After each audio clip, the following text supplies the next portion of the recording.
Ah, si Sara Duterte, mga kababayan, actually nasib ko yun kanina, nawala eh. Si Sara Duterte, mga kababayan, ay pinaliwanag na ang haka-haka na at mga tawag dito, pag-aalala ng mga DDS kay Digong kung totoo ba, kung totoo ba na payat siyang sobra, skin and bone. Pinaliwanag po ni Sara, mga kababayan, na totoo pong payat na si Digong.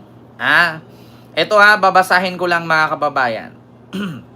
Actually, video dapat ang i-play ko dito. Iiwasan ko mag-play ng video kasi baka ako'y makopyright. Dito tayo sa Pilipinas Today. Ayan po yung post ng Pilipinas Today. According kasi sa video na ini-interview si Sara, kasi si Sara ngayon ay nasa The Hague. July 7, 2025. Nandun sa The Hague si Sara ngayon. Si Sara po ay ini-interview ng isang vlogger na pinapangalan ng Alvin and Tourism Vlog. Ang tanong sa kanya, Vice or BP Sara, gaano ba katotoo na sobrang payat na ni Digong? Ang sagot ni Sara, payat po talaga siya. Hindi po ninyo maitanggi yan. Si Sara, yung nanay ni Sara, si Pulong, sinabing sobrang payat, butot balat, skin and bone. Ngayon, ang sabi ni Sara, gaano katotoo?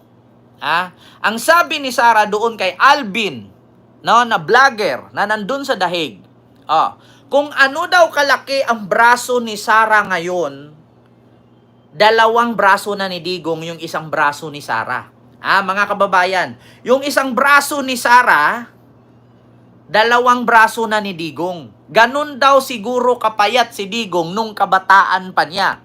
Hindi nyo man nakita si Digong ngayon, pero pinaliwanag ni Sara, payat siya. Sobrang payat siya na hindi nyo pa siya nakita na ganito kapayat. Yan ang sabi ni Sara, mga kababayan. Kaya sa mga DDS dyan na nababahala, kung totoo bang payat si Digong, yes, correct, very correct, yes, correct, very correct.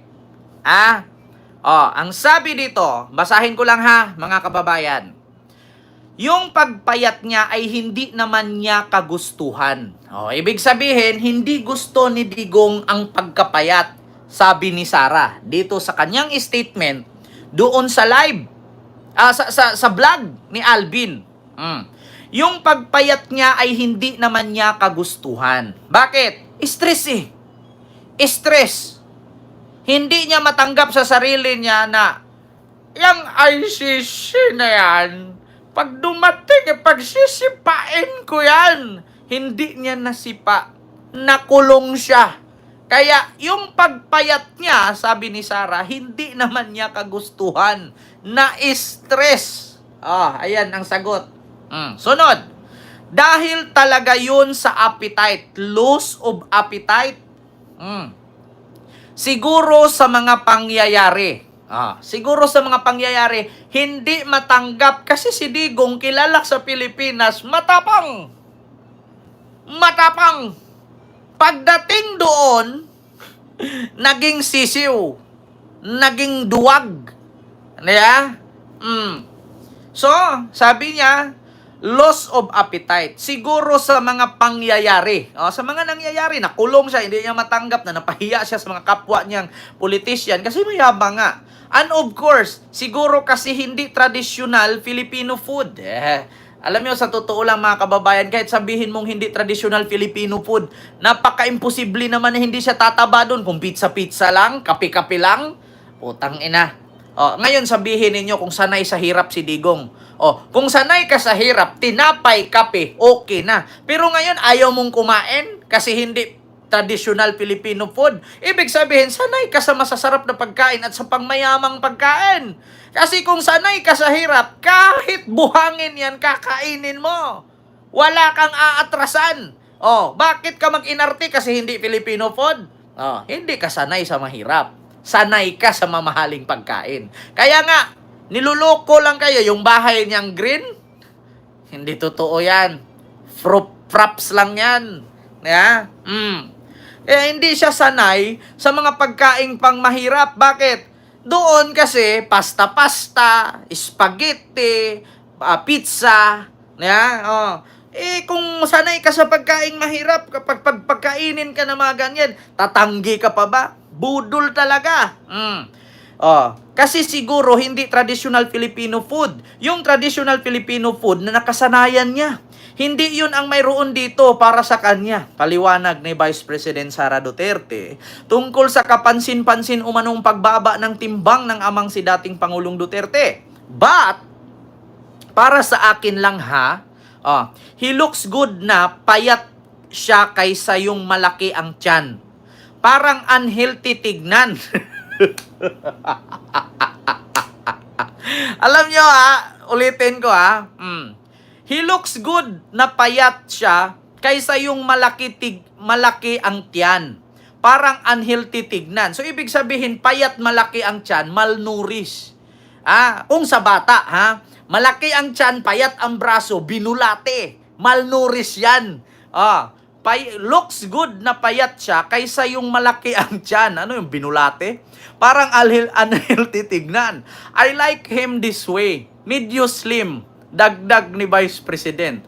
Mag-aapat na buwan nang nakapiit sa detention facility ng International Criminal Court sa The Hague, Netherlands, ang 80 anyos na dating Pangulo na nahaharap sa Crimes Against Humanity charge. Nasa The Hague ngayon para dalawin muli ang ama. Tignan nyo mga kababayan, no? Yan ba yung mga walang pera? Yan ba yung walang kaya at umaasa lang sa, pensyon? Retirement pay? Tapos, si Sara, 16 hours, pabalik-balik, ilang bansa na nililiparan. Ano yung nilipad ni Sara doon? Libre? Tapos sasabihin niyo walang pera? Mahirap lang kami. Potang ina digong. Wala pera.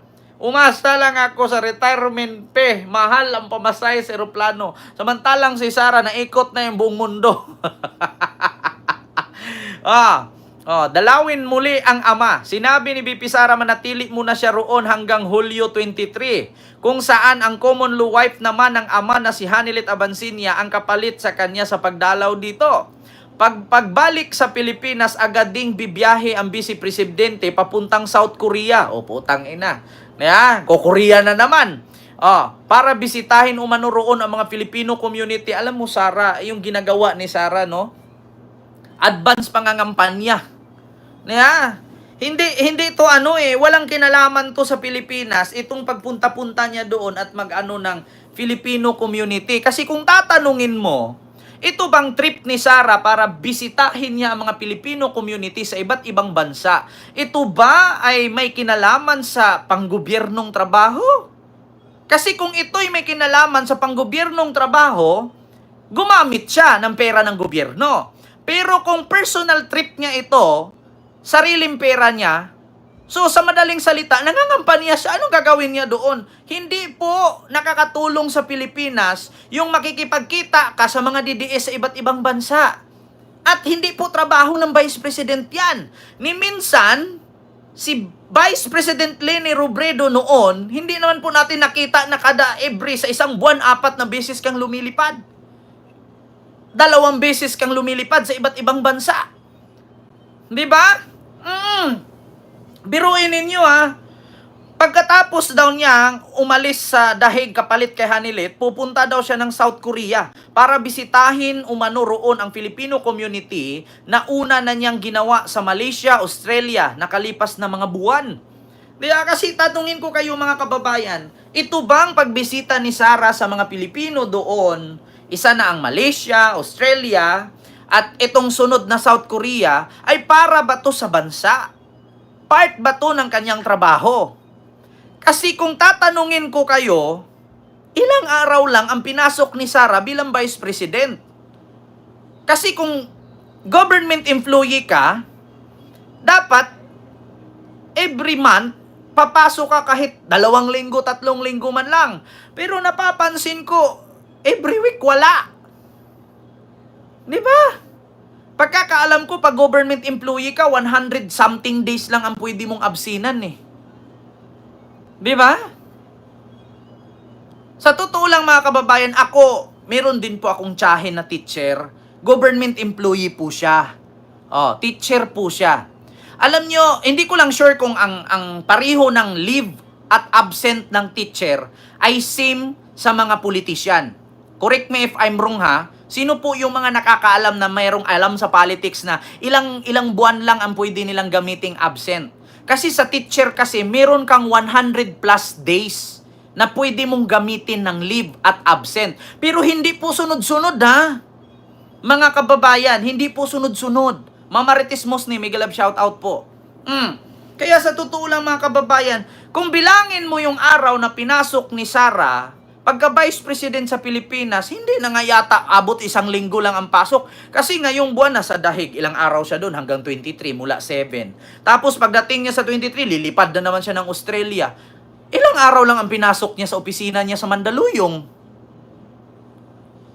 Diba? Sa madaling salita, ang ginawa ni Sara, advance pangangampanya to. Para sa 2028. Diba? Hindi ba po pwedeng Hindi ba to pwedeng i-awol? Mga kababayan, hindi ba po pwedeng i-awol na lang? Kasi hindi naman nag-duty eh. Duty ba ang ganyan? Paano? Tanungin mo, ilang araw pinasok niya ngayong buwan na to, mula 7 hanggang 23. Tapos pagdating ng 23, pupunta na naman siya ng South Korea, ilang araw na naman siya doon, 5. Wala na siyang pinasok sa buong July. August, sa Kuwait na naman. Wala na. Nag-vice president ka pa. Ba't hindi ka na lang pumalit sa papel ni Dora? Diba? Actually, mga kababayan blame Marcos Kent. Hindi mo naman kailangang i-blame kay Marcos yan eh. Bakit? Si Sara ang dapat i-blame. Hindi naman bata si Sara eh. Yeah? I-blame mo kay PBBM. Is impeachment pa nga. Diba? Dapat i-awol na yung ganyan eh.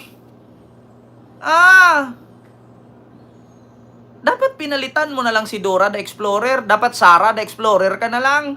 Kasi kung tatanungin mo ilang araw lang pinasok niya, hindi mo mabibilang lang. Siguro 1 linggo lang sa 1 buwan. 3 araw lang, pupunta ka lang doon. Tapos, pipirma, ultimo ba naman logbook mo doon?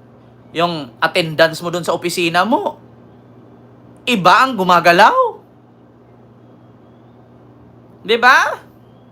Baka naman pati yung attendance mo sa Office of the Vice President ay iba ang pumipirma doon at sabihin ikaw.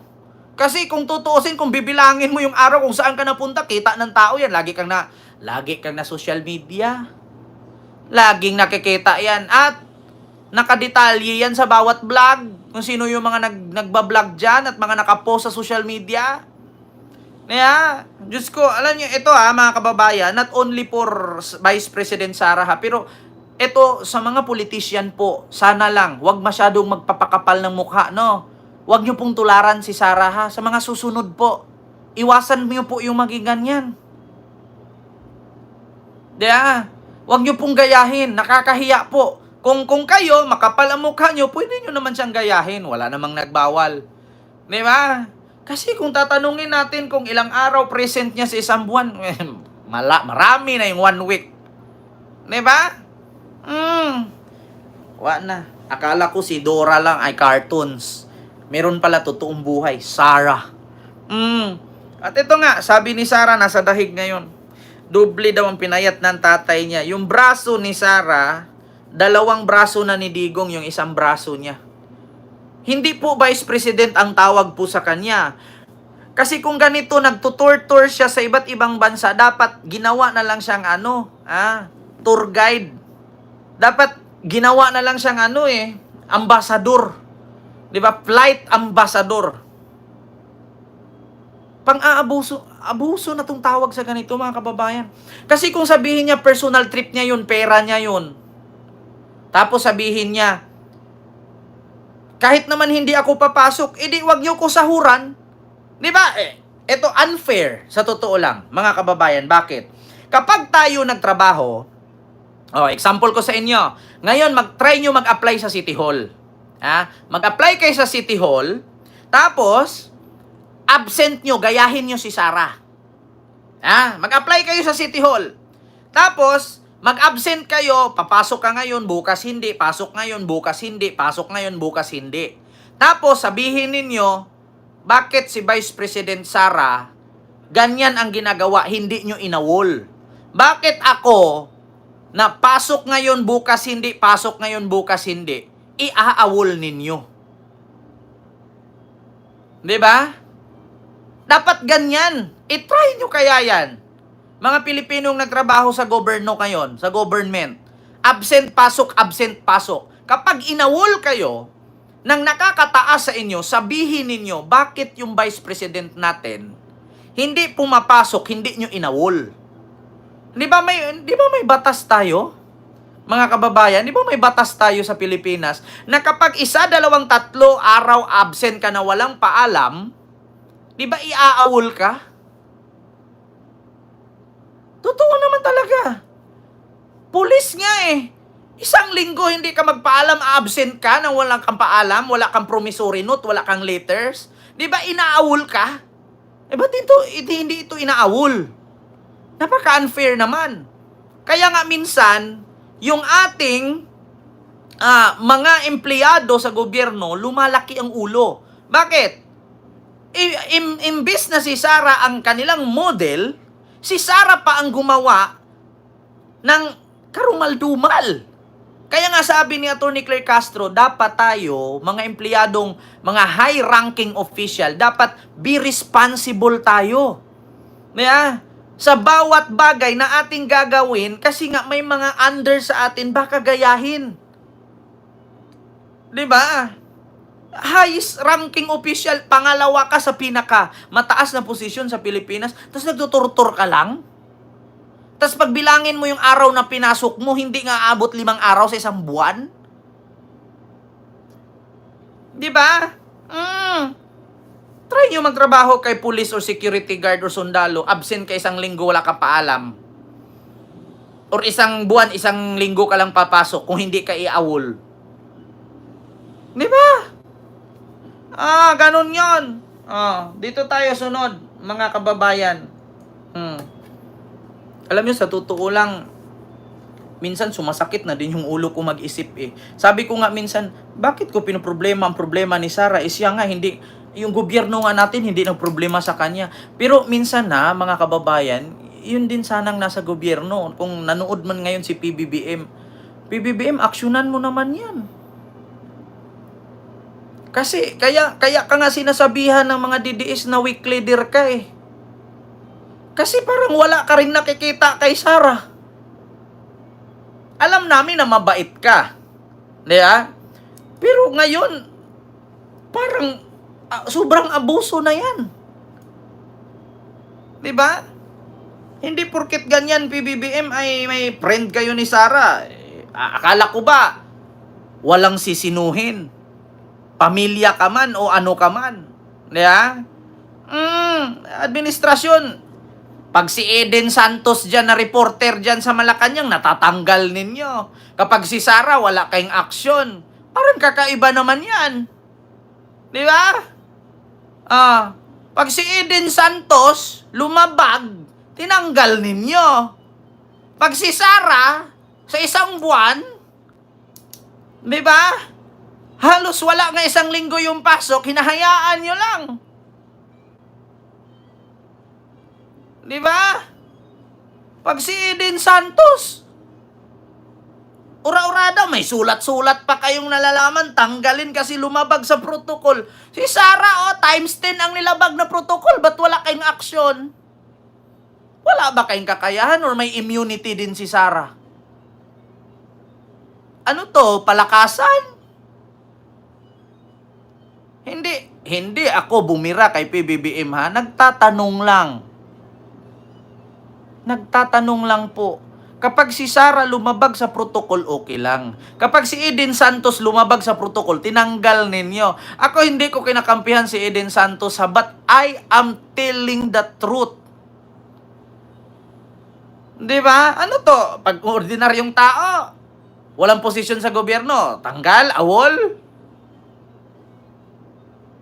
Ganun yun. Para hindi po kayo, actually, sabi ko nga sa inyo, ang nakasuporta sa administrasyon ngayon hindi lang loyalista.